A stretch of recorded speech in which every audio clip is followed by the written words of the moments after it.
A Toyota acredita que cada boa conversa conta para ir mais além, tal como cada inovação, cada iniciativa e cada serviço. É por isso que hoje a Toyota lhe traz este podcast. Conheça as histórias que inspiram a ir mais além em toyota.pt. Le pacifisme et tout ce qu'il recouvre, il est à l'ouest. Et les euromissiles, ils sont à l'est. We shall fight in the hills. We shall never surrender. Não estamos mais isolados. A solidariedade europeia não nos faltará. Diplomatas, um podcast de análise da atualidade internacional com Teresa de Sousa e Carlos Gaspar. Bom dia e bem-vindos a mais um episódio do podcast Diplomatas. Eu sou o Ivo Neto e comigo está a jornalista Teresa de Sousa e o investigador Carlos Gaspar. Estamos a gravar ao final da manhã de quinta-feira, dia 22 de fevereiro. A Conferência de Segurança de Munique foi, este ano, abruptamente interrompida pela notícia da morte de Alexei Navalny. Что они понесут за то, что они сделали с нашей страной, с моей семьей и с моим мужем ответственность. Acabámos de ouvir Yulia Navalnaya, mulher de Alexei Navalny, poucas horas depois de saber a morte do marido numa prisão remota na Rússia, por onde foi levado há semanas. Yulia e a família do opositor do Kremlin continuam sem ter acesso ao corpo de Navalny ao fim de quase uma semana. Navalny tinha uma coragem incrível. Putin vive com medo, como vivem todos os ditadores. Esta frase é da newsletter de Teresa de Sousa, uma newsletter que escreve todas as semanas para o público. Carlos, o que é que significa a morte de Navalny para a Rússia e para a oposição russa no país? O assassinato de Navalny às ordens do presidente Putin na colónia penal no Círculo Polar Ártico, a colónia penal IK-6, que foi criada no regime soviético e é bem conhecido, objeto de resto de um livro muito conhecido de Natan Sharansky, que passou lá a sua juventude quando era dissidente soviético. Há uma continuidade do ponto de vista concentracionário, há uma continuidade perfeita entre o Gulag soviético e o regime carcereiro do presidente Putin. O assassinato de Navalny mostra, em primeiro lugar, que há uma tendência para uma totalitarização da autocracia russa, que é um resultado direto, na minha opinião, da própria guerra da Ucrânia. Há um contágio da violência, quer para o exterior, quer para o interior. O regime russo é cada vez mais repressivo, é cada vez mais autoritário em função da guerra. Agora, todos os opositores do presidente russo são traidores à pátria. E como são traidores à pátria, são executados, são mortos nas colónias penais do Ártico ou são abatidos, assassinados na Europa, como aconteceu em Espanha com um desertor do exército russo, e isso é parte integrante desta tendência para um regime mais fechado, mais autoritário e mais repressivo em resultado da guerra.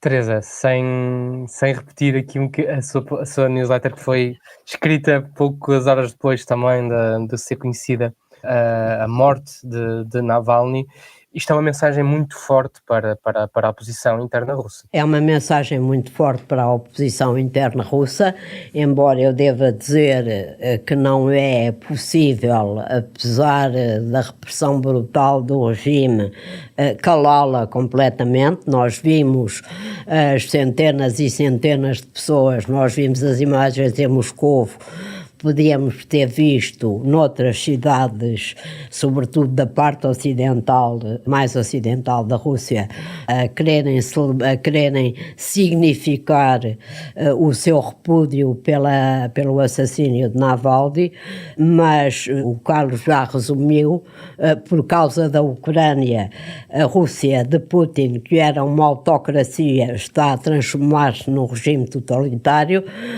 mas eu queria sublinhar sublinhar que a principal mensagem do assassínio de Navalny, pela data em que ele foi cometido e tornado público, é sobretudo uma mensagem para o mundo ocidental e foi, sobretudo, uma mensagem para a Conferência de Segurança de Munique, que, como sabemos, reúne hoje em dia a elite do mundo de segurança e defesa e a elite política do mundo ocidental. O anúncio foi feito 1 hora antes da abertura dos trabalhos da conferência. A abertura dos trabalhos coube, o primeiro discurso formal coube à vice-presidente americana Kamala Harris, que teve de alterar o seu discurso e começar exatamente pelo assassínio de Navalny. Desde há muitos anos, e sobretudo desde a guerra na Ucrânia, que o presidente russo tem a preocupação de marcar sempre, de uma maneira ou de outra, a sua presença, que não é real, na Conferência de Munique, tem sempre a necessidade de fazer qualquer coisa que condicione os trabalhos e que mostre a força da Rússia perante o Ocidente. Desta vez não foi só o assassínio de Navalny, foi também a queda daquela pequena cidade a 15 quilómetros de Donetsk, a Advika, que não tem qualquer significado ou qualquer importância estratégica, mas que tem um forte caráter simbólico na medida em que os ucranianos a defendem das tropas russas e das tropas ao serviço da Rússia na parte oriental, na parte do Donbass da Ucrânia desde 2014. Teve o discurso de Trump na véspera da Cimeira para anunciar, para o encorajar, um discurso completamente demencial, sobretudo para um ex-presidente e um hipotético futuro presidente dos Estados Unidos, a invadir países da NATO que não cumpram com os seus deveres em matéria de despesa da defesa. Teve um conjunto de circunstâncias que assinalaram que foram todas elas uma forma de provocar o Ocidente, de demonstrar que o Ocidente está enfraquecido, está dividido, não tem força para enfrentar a Rússia na própria Ucrânia e para condicionar os trabalhos, que mesmo assim seriam naturalmente condicionados pela guerra na Ucrânia. Só para lembrar que em 2022 a Conferência de Segurança de Munique realizou-se no dia entre 18 e 20 de fevereiro, que a discussão foi sobre vai ou não a Rússia invadir a Ucrânia, com a América a dizer que tinha informações nesse sentido e os europeus ainda sem quererem acreditar, num clima completamente diferente do atual, em que os líderes ocidentais estavam convencidos que se essa invasão se concretizasse, viesse a concretizar por hipótese, a Ucrânia não resistiria mais do que meia dúzia de dias, provou-se que estavam completamente errados, e Putin invadiu a Ucrânia 4 dias depois. Ainda sobre, e antes de passarmos mesmo para a discussão sobre os 2 anos da guerra, estando ainda assim uma coisa ligada à outra, esta semana no podcast do Financial Times, a Rashman Review, foi entrevistada a Anne Applebaum e ela tem uma declaração muito interessante que é explicada que neste contexto em que muitos especialistas olham para Putin explicando que ele está no auge do poder, ela tem uma frase muito, muito interessante que é: se ele estivesse assim tão confiante de que a Rússia ganhava a guerra e que estava de facto no auge do seu poder, não teria matado Alexei Navalny. Carlos, concorda com isto? Isto é uma demonstração que de facto as coisas na Rússia não estão assim a correr tão bem e que há aqui algum risco que nós próprios não estamos a compreender? As duas coisas são verdade. Alexei Navalny, numa carta para Natan Sharansky, a propósito da colónia penal onde Sharansky esteve e Navalny foi assassinado, dizia que havia uma continuidade perfeita entre a União Soviética e a Rússia de Putin e que concluía que portanto, é inevitável o colapso de ambas. A União Soviética já colapsou e a Rússia de Putin vai colapsar. Nesse sentido, a Anne Applebaum tem razão sobre o fundo. Também não é menos verdade que mandar assassinar dissidentes como traidores com total impunidade é uma demonstração de um poder total, um poder brutal, mas um poder total. As duas coisas são verdadeiras. Teresa, a Teresa tem esta frase que eu trouxe no início do programa, de toda a sua newsletter, foi a que eu achei mais interessante. Putin vive com medo como vivem todos os ditadores. Sim, é uma coisa que nós sabemos. Os ditadores têm medo da própria sombra. Stalin tinha medo da própria sombra. Mandava matar, assassinar todos os seus próximos sobre os quais tivesse a mais ligeira suspeita.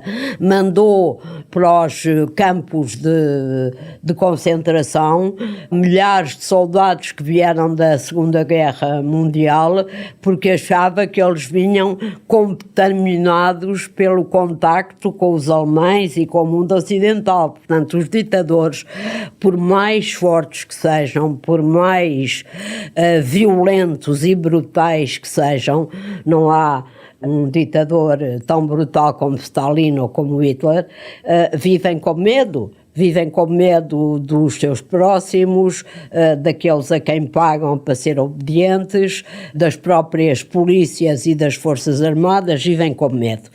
Sobre isso, a história ensina-nos que é assim. Porque é que Putin vive fechado no seu castelo, é raro sair, recebia os líderes europeus, alegadamente por causa da pandemia, naquela célebre mesa de que nós já nos esquecemos, que tinha 8 metros de comprimento. Nenhum líder ocidental, nenhuma democracia se comporta dessa maneira. Portanto, aliás, outra ideia que é importante em relação às ditaduras, que nem sempre se aplica, mas que se aplica muitas vezes, que é a ideia de que elas são fortes ou parecem fortes até ao dia em que caem. Não são, como não envolvem uma alternância de poder, a sua força é derrubada de um momento para o outro e muitas vezes sem que isso se espere.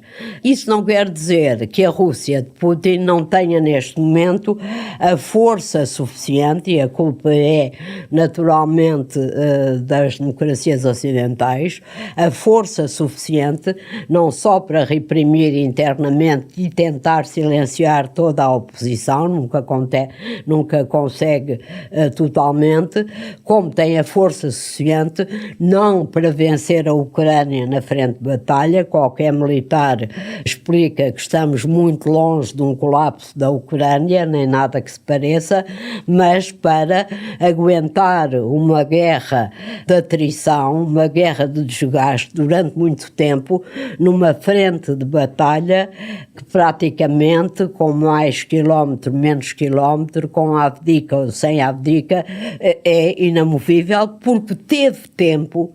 As potências ocidentais, as democracias ocidentais deram-lhe tempo para, depois da sua primeira e inesperada derrota, quando o invadiu a Ucrânia há 2 anos, ter organizado a economia, ter organizado o exército, ter reestruturado a forma como esse exército combate na Ucrânia, portanto, ter-se preparado para agora estar numa situação mais favorável, com a agravante de que não tem qualquer respeito, como todos os ditadores, pela vida humana e, portanto, tem uma abundante carne para canhão, como se costuma dizer, para mandar morrer na frente de combate. E quando estamos a apenas 2 dias de se completar 2 anos do ataque da Rússia à Ucrânia, também a Munique, e depois de se confirmar a queda de mais uma cidade nas mãos do exército russo, neste caso a Avdiivka, Zelensky voltou a pedir armas e a sublinhar a importância de uma vitória ucraniana para a sobrevivência da própria Europa. Mas há uma frase particular que gostava de retirar do discurso de Zelensky em Munique. Vamos ouvir agora. That's why, for the first time In Russian history, Putin bowed to Iran and North Korea for help. There was a myth that Europe is too weak to defend itself. Instead, Europe has become a global force, overcoming dependencies on Russia. Europe now demonstrates that our community deserves to be called Euro-Atlantic.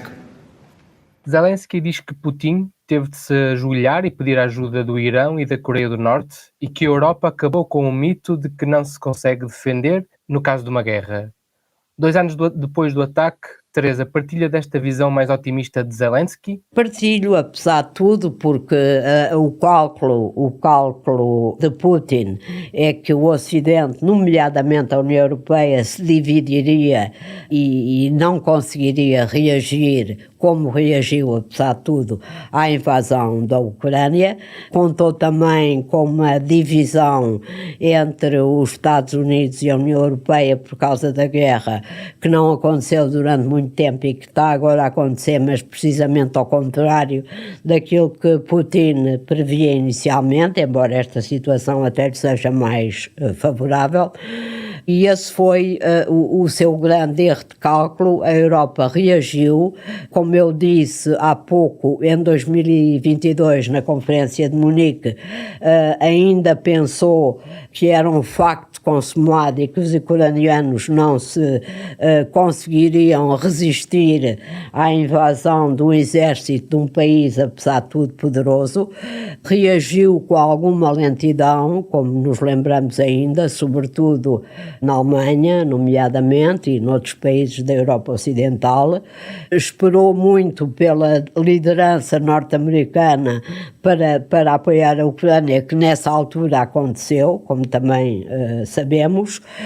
Foi sempre avançando com alguma precaução naquele horror que ainda não desapareceu totalmente e que é absolutamente paralisante e negativo para a Ucrânia, de que a guerra escalasse para um confronto mais geral com a Rússia ou mesmo para a utilização da arma nuclear. Hoje esse pânico do nuclear praticamente já desapareceu, porque racionalmente percebe-se que a Rússia não vai recorrer a ele, embora ameace todos os dias, e portanto conseguiu reagir, conseguiu manter-se unida, razoavelmente unida, nunca saiu da sua, primeiro depois daquela fase em que a Alemanha, a França e outros países ocidentais ainda pensavam que era possível conversar com Putin, percebeu rapidamente que isso era uma impossibilidade e que tinha de confiar na Ucrânia para ser ela a decidir o que era uma vitória em relação à agressão de uma potência estrangeira. Mas, ao mesmo tempo que teve esta reação positiva, com alguns aspectos de excessiva lentidão e de excessivo medo em relação à escalada russa, ao mesmo tempo, o que esta guerra lhe pôs-lhe uma espécie de espelho à frente e ela descobriu as suas próprias fraquezas em matéria estratégica, em matéria militar e até na sua capacidade política para ter uma posição mais consistente em relação à Rússia. E é nessa situação, por um lado, de urgência de continuar a apoiar a Ucrânia e, por outro lado, de medo, quase pânico, de se vir a confrontar com a Rússia sem o apoio dos Estados Unidos, que a Europa se encontra neste momento. Carlos, o que é que podemos esperar da reação europeia? Depois vamos inevitavelmente falar dos Estados Unidos, mas em termos europeus... Há uma mudança extraordinária. Há 2 anos, se eu falasse do Ocidente ou da comunidade ocidental, os meus interlocutores franziam o sobrolho e eu era suspeito certamente de ser um saudosista da Guerra Fria, para não dizer pior. E o Zelensky falou disso no discurso, ele falou não precisamente dessa questão do Ocidente no discurso dele. Mas era certamente assim, a Teresa lembra-se bem disso. Hoje em dia nós falamos da comunidade ocidental sem perigo de ser insultados, exceto pelos extremistas do costume. Há 2 anos, na Conferência de Munique e fora da Conferência de Munique, a maior parte dos responsáveis europeus não acreditava que a Rússia, o parceiro estratégico da União Europeia, ia invadir a Ucrânia. Era absolutamente uma fantasia. Uma fantasia. Um alto responsável português disse-me, no dia 23 de fevereiro de 2022, que essa história da invasão da Ucrânia era uma invenção dos Estados Unidos, esses perigosos saudosistas da Guerra Fria, para não dizer pior.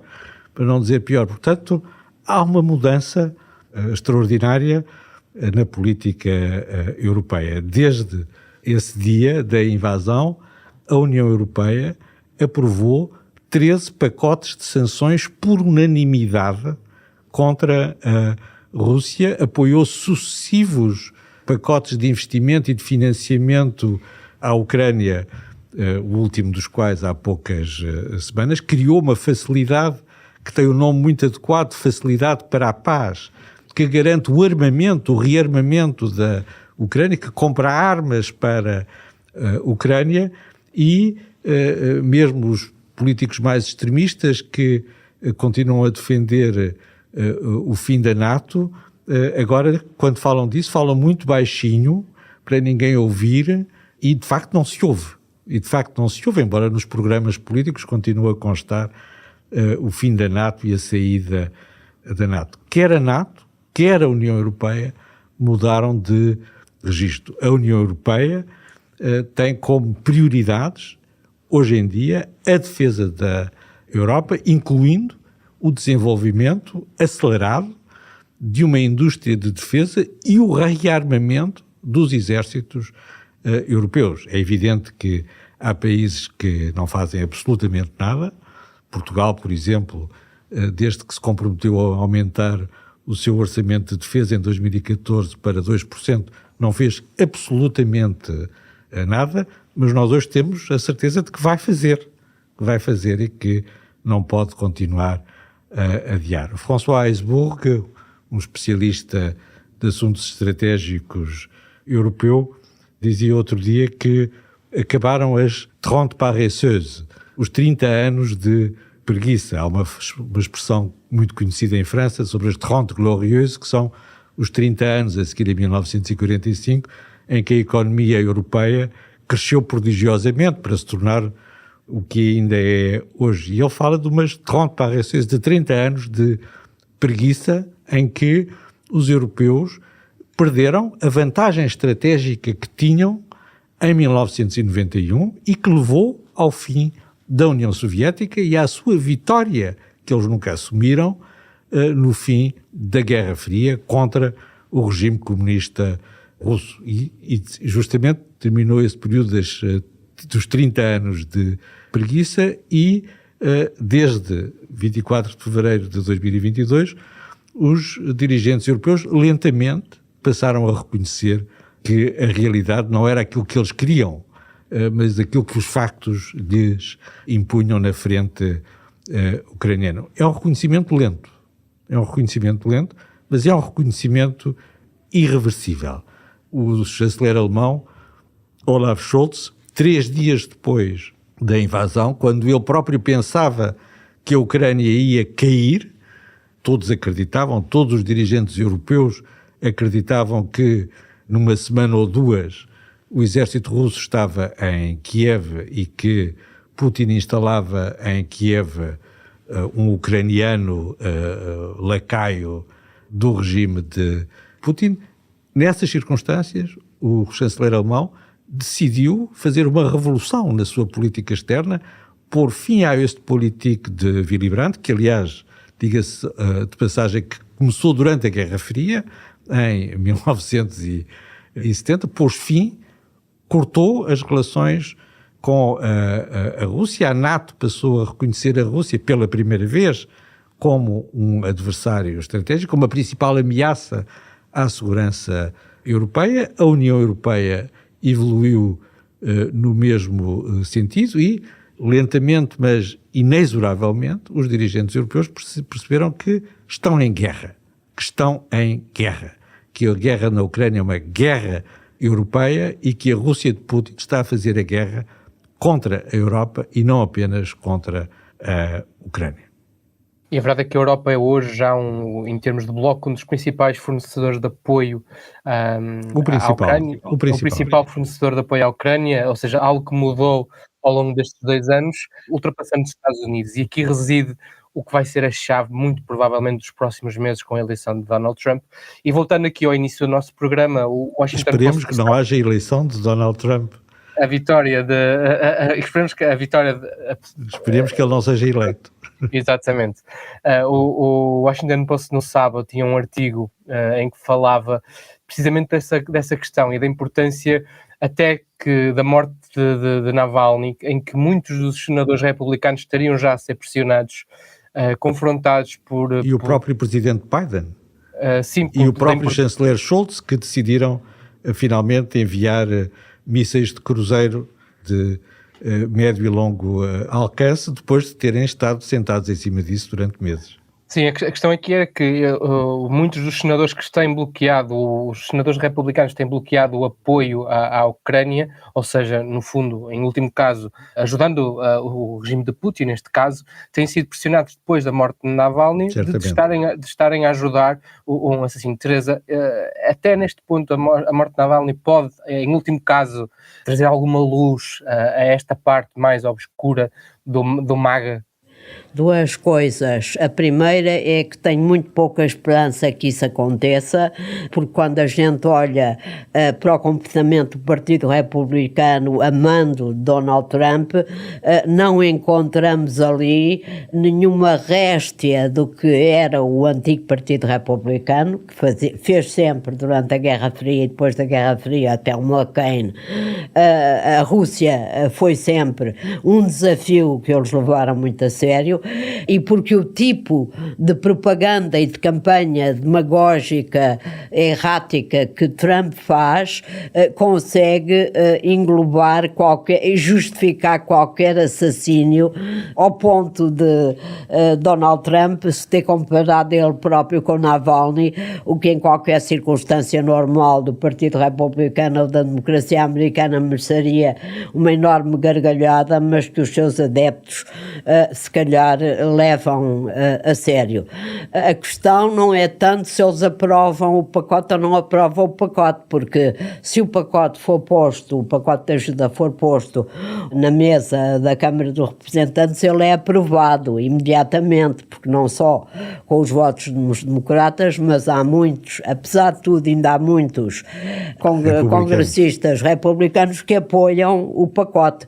O problema é que o Speaker da Câmara, que é um trumpista perfeitamente cego e que diz, aliás, publicamente, que Deus lhe disse que ele tinha uma missão a cumprir na Terra e na América, tal como Moisés. Portanto, podemos ver o calibre do Speaker da Câmara de Representantes e a degradação da democracia americana, não o põe à votação. Esse é que é o problema. No momento em que ele for obrigado a pô-lo à votação, ele é aprovado. E é isso que nós não sabemos como vai evoluir, mas há uma coisa que nós sabemos de certeza absoluta e que foi dita repetidas vezes na Conferência de Munique: sem o apoio militar americano, a Europa não tem capacidade militar para aguentar a resistência ucraniana. Isso foi dito, nós sabemos, foi repetido. E eu, concordando absolutamente com o que disse o Carlos sobre a evolução lenta, sublinho, lenta, da União Europeia em relação à sua própria defesa, finalmente confrontar-se com o mundo real e não com o mundo imaginário, onde previa a paz perpétua para ela própria e para os seus cidadãos, confrontar-se com a verdadeira natureza do imperialismo agressivo da Rússia. Ainda há muitos problemas a resolver. Deixem-me dar 2 exemplos, são um bocadinho caricatura, mas dizem um bocado esta sensação ainda de falta de força política e de estratégia da União Europeia. O primeiro é que o Carlos falou muito bem do mecanismo, a Facilidade Europeia para a Paz, que é um fundo de alguns 1.000 milhões de euros para comprar e financiar armamento para a Ucrânia. Neste momento, esse aumento e a utilização dos fundos está congelada pela seguinte razão. A Alemanha diz que paga um quarto do fundo e que quer uma rebate. Veio-se lembrar de uma rebate nesta altura, que é pagar menos. A França diz que só aprova o aumento do fundo se ele tiver uma condição: buy European, comprar europeu. Ora bem, a Europa não produz as munições e os armamentos necessários para a Ucrânia. Onde é que vai comprar europeu? O presidente da República Checa, o presidente Pavel, que é um general, de resto, andou aí pelo mundo a ver munições. A Europa poderia comprar através deste fundo, justamente para abastecer a Ucrânia. Encontrou a possibilidade de compra de 800 mil munições, não era pouco. Esta compra europeu da França e esta rebate de que o Scholz se lembrou impedem que isto se concretize. O Carlos falava dos mísseis de longo alcance, os Atacama e os Taurus, que podem ir agora para a Ucrânia. O Biden já disse que já mandou alguns e vai continuar a mandar. A França mandou os que tinha, a Inglaterra, o Reino Unido também. O Parlamento alemão, o Bundestag, acaba de chumbar, em votação imposta pela oposição, o envio de Taurus. É aquilo que eu referi há pouco, o medo que ainda tolhe o SPD alemão, porque quer os liberais, quer os verdes queriam enviar Taurus, de que haja uma provocação à Rússia. Ainda há este medo muito enraizado na forma como o SPD luta, apesar da evolução extraordinária de Scholz. Queria dizer também, só para acabar, que de facto a Europa apoia em valor absoluto, em dinheiro, mais do que os Estados Unidos, mas apoia sobretudo em apoio financeiro, em apoio humanitário, em apoio militar. Os Estados Unidos continuam muito acima e continuam a ser imprescindíveis para a Ucrânia a vencer a guerra. Quando eu me referia ao medo, ao pânico que se sentiu muito entre os líderes europeus, a elite europeia em Munique, era um medo de ficar sem o apoio americano, o medo de ficar diante de Putin sem a garantia de segurança americana. É este o medo, e não é um medo que, embora eu esteja convicta de que Trump não ganhará as eleições, não é um medo que possa desaparecer. Finalmente, a Europa teve 30 anos de preguiça, como diz o Weisburg,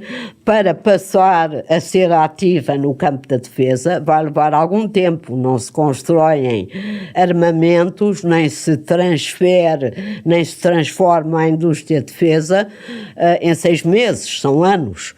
Mas as fábricas já estão a abrir. Exatamente. O Scholz, antes de ir para Munique, abriu a primeira nova fábrica de munições da Rheinmetall. Na Ucrânia. Da Rheinmetall, isso é muito importante, portanto, tudo é lento, tudo é lento, exasperante, mas a mudança é irreversível. Completamente irreversível. E a Europa vai se armar e os Taurus vão de chegar à Ucrânia, até porque há um reconhecimento pela opinião pública cada vez maior, independentemente das divisões internas tradicionais do SPD, de que o exército ucraniano é o exército europeu.